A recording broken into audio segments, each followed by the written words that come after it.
और अब बात दिमाग तन से जुदा गैंग के उस मेंबर की जो खुद को विद्वान बुद्धिजीवी कहते हैं, लेकिन अपनी बुद्धिजीविता साबित करने के लिए ये लोग अक्सर ऐसे बयान देते हैं जिससे समाज में विद्वेष फैलता है। दिल्ली की जवाहरलाल नेहरू यूनिवर्सिटी का नाम अक्सर आपके जहन में रहा होगा, लेकिन जब जब जहन में आया होगा विवादों की वजह से ज्यादा आया होगा। अब फिर इस यूनिवर्सिटी में विवाद हो रहा है। इस बार विवाद जेएनयू की कुलपति शांतिश्री पुलिपुड़ी पंडित के एक बयान की वजह से हो रहा है। जेएनयू के वीसी ने एक कार्यक्रम में कहा कि कोई भी देवता ऊंची जाति के नहीं होते हैं।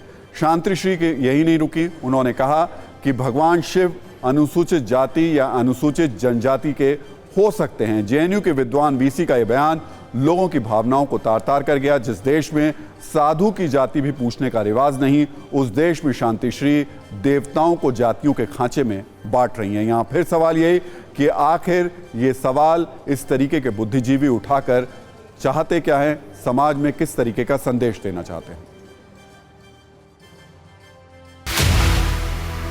No God is a Brahmin. JNU VC का विवादित बयान, हिंदू देवी देवताओं पर ज्ञान। Please look at the origins of our gods. No God is a Brahmin.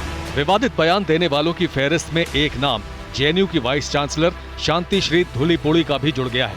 वैसे भाषण जातिवाद को लेकर देना था, लेकिन इसके विरोध में बोलते बोलते उन्होंने भगवान की ही जाति गिना दी। Most of you should know anthropologically, please look at the origins of our gods. No God is a Brahmin. The highest is a Kshatriya. Lord Shiva must be a scheduled caste or a scheduled tribe. Because he sits in a cemetery with a snake and has very little, poor thing, we have given him very little clothes also to wear. I don't think Brahmins can sit in the cemetery. So if you see clearly, the gods anthropologically do not come from the upper caste. ज्ञान भगवान को लेकर था, बयान भगवान शिव को लेकर था, दूसरे देवी देवताओं को लेकर था, लिहाजा विरोध तो होना ही था, सवाल तो उठना ही था। विपक्ष को बैठे बिठाए मुद्दा मिल गया। ये वाइस चांसलर कांग्रेस सरकार का अपॉइंटेड नहीं, ये वाइस चांसलर भाजपा का अपॉइंटेड है।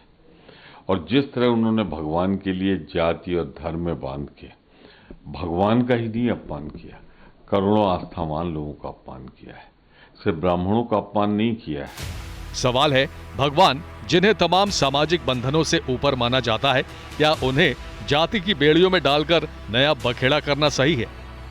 आखिर भगवान को लेकर जाति का जिक्र क्यों? आखिर धार्मिक भावनाओं को ठेस पहुंचाने वाले बयानों से क्या फायदा मिलता है?